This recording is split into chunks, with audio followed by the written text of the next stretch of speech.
This is the Horse Radio Network. This is episode 24 of the Wisdom by Louisa show on the Horse Radio Network. This is Mike Donnell. I'm Casey Wilbanks-Coletti. And this is Sophia Aguila. Welcome to the Wisdom by Louisa podcast on the Horse Radio Network. This podcast is brought to you by the Western and English Sales Association, WESA, which provides the world's largest trade events for retailers, manufacturers, and sales representatives of the equestrian industry. In this podcast, we feature exclusive interviews with noteworthy Western and English personalities, retailers, and exhibitors who you've always wanted to talk to. Don't miss out on all the news from manufacturers and retailers in the equine industry. It's episode 24, which means that today is Wes's anniversary, which I'm super excited about. And I honestly can't believe that it's been a year already. But it's My been goodness, great time flies. Wow. Right? But it's been great to get to know all the guests on a deeper level and really just support one another in this industry. So thanks to the WESA board who gave us the green light to start this podcast a year ago now. And of course, a big shout out to the Horse Radio Network and as well as to my two fabulous hosts, Mike and Casey. Without y'all, none of this would have been as successful and as fun as it's been. So thanks to everyone. And speaking of the great people behind the podcast, Glenn from the Horse Radio Network, as well as Mike, one of the hosts, will be at the market again this year. Wisdom by Louisa got its own booth at the June market, which is coming up in 4 days. So that's again June 19th through June 21st. And retailers can still sign up just at the registration desk at market. Anyways, on Wednesday, Mike will be at the booth, followed by Glenn on Thursday, and then both Glenn and myself on Friday. So you can just come up to the booth and you just walk down from the Mart building right into the pavilion and we'll be on the left side. So you can't miss it. And this will be your chance to come up to the booth and be interviewed or to put your name down for a full interview in the future. So don't be shy. Come up and share your stories and promote your newest products. Yeah, we'd love to meet everybody who listens to the show and chat a bit about it, see if they have suggestions, their ideas for possible guests. And I know Glenn is looking forward to it, as am I. So we are going to see you in a few days. The Pony Club was established in 1954 to teach riding and horsemanship to young people through a formal educational program. Today, there are more than 7,500 members and more than 400 clubs throughout the country and others around the world. President Ben Duke joins us today to review the club's services, its unique place among youth-oriented equine and ag organizations, and plans for the future. Hey, Ben, thank you very much for taking the time to join us on the Wisdom by Louisa show. Happy to be here, and thank you for asking me. Well, we had a nice little conversation yesterday about this. I think maybe the place to start is for us to chat a bit like we have on positioning the role and the success of the Pony Club amidst the many equine associations that exist and amidst the many ag-focused youth programs that exist, and kind of carve out in our listeners' mind the niche that the Pony Club fills. Okay, well, Pony Club is one of many, many wonderful equine-related organizations in the United States for youth and for adults, and dedicated to educating the members about how to become leaders and mentors through equine educational programs. The thing that probably sets Pony Club apart most from other equine organizations is its emphasis on horse management and stable management knowledge. This is a core part of Pony Club, and it has been since day one. And what that really means is that in addition to learning about riding horses, there's a probably greater emphasis is placed on how to take care of the horse, how to communicate with the horse, how to communicate to others about your horse, such as veterinarians or equipment suppliers or feed suppliers or what have you. And through this, the kids, the members, become very adept communicators and leaders, not unlike the end product for 4-H or FFA or one of the other great organizations in this country. And I've been very involved in 4-H, so I'm not talking out of school here. But it's a little different in that we focus entirely on the horse, whereas 4-H program is so multifaceted that any child interested in virtually anything can get great things out of that program. The horse is core to our program, but through that, the kids really do develop tremendous leadership skills and a great amount of knowledge. And I think it's just wonderful. As you and I were discussing yesterday, ideally, in a perfect world, every equine organization in America would have as its base the Pony Club program, people coming through the Pony Club program, because it would make them very, very confident horse people, working with horses, horse knowledge, as well as the basics in riding and so forth. So, I don't know, that's probably way more than you wanted. No, actually, that's kind of exactly what we were talking about. But let's talk about a couple of other things. Number one, for a young person to participate in this program, they don't always have to own a horse. That is correct. Some years ago, it probably wasn't as correct as it is today. But we have many, many members who are members of Pony Club through what we call our riding centers. And oftentimes these are barns or stables where there might be school horses or horses owned by the person who runs the center or the stables, and the kids can come and ride these horses and take care of the horses, not necessarily needing to own their own horses. Many of our members do own their own horses.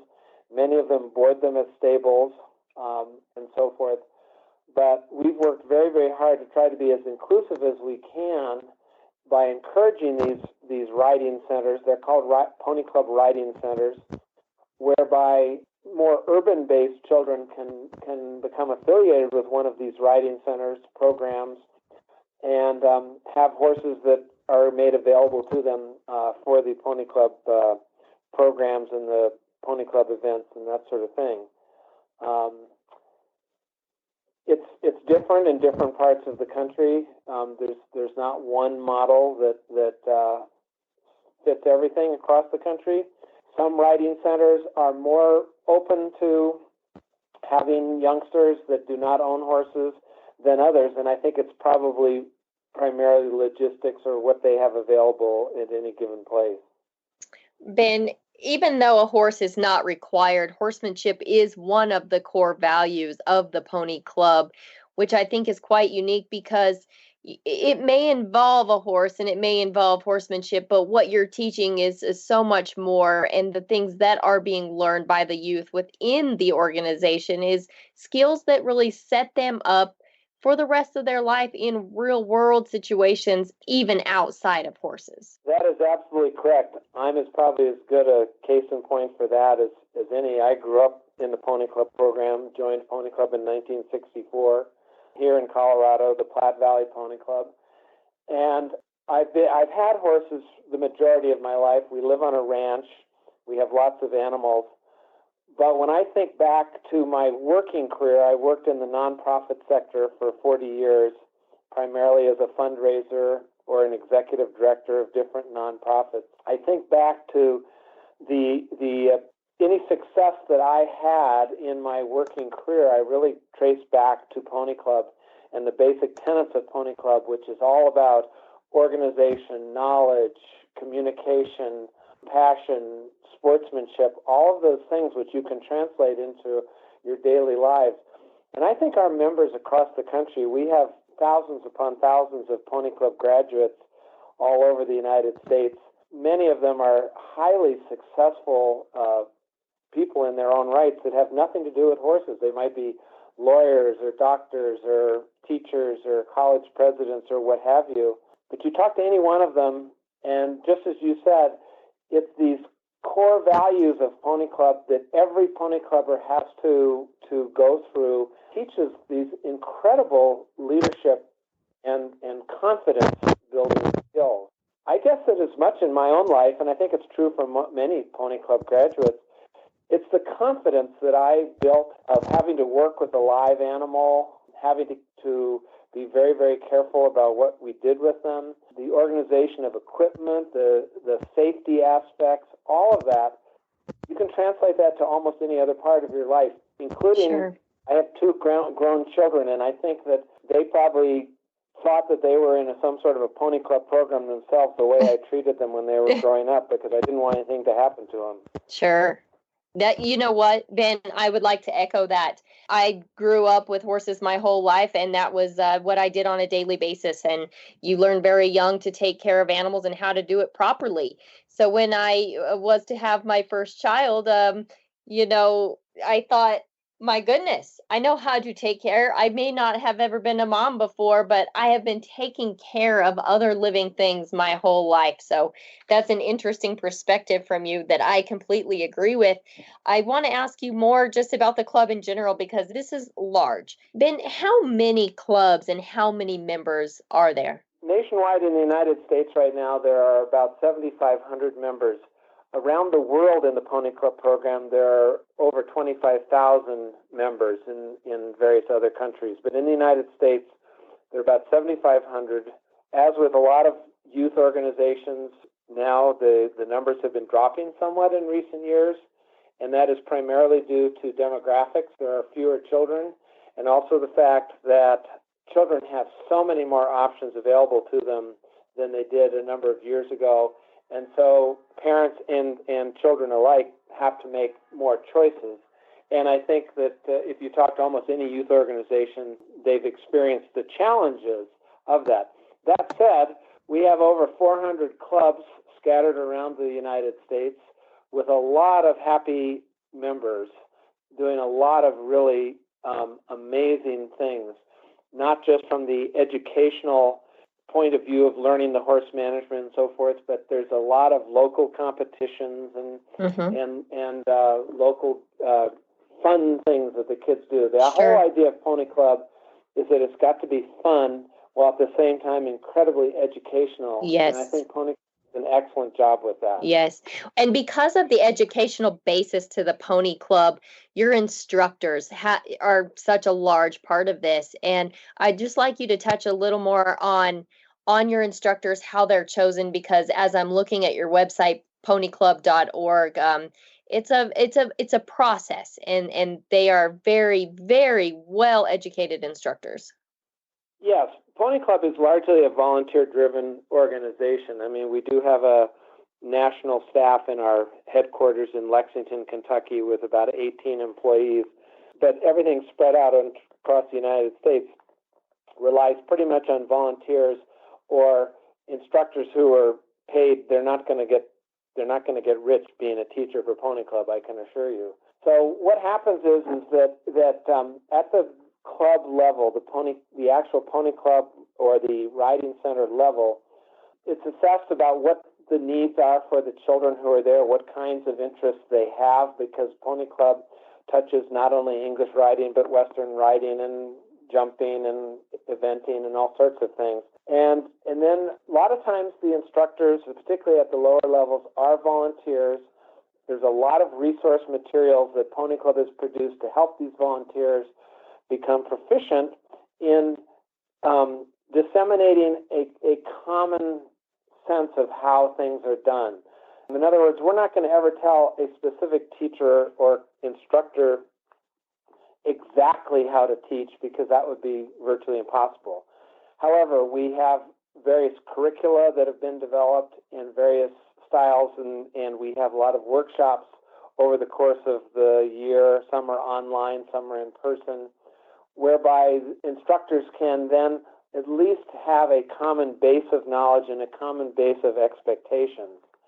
And then as the kids get older and more experienced more advanced in what they're trying to do, obviously the instructors are as well. And so the Pony Club has developed, as I said, these incredible teaching modules that will help the instructors take the kids through the various certifications and levels that are available for the Pony Club kids.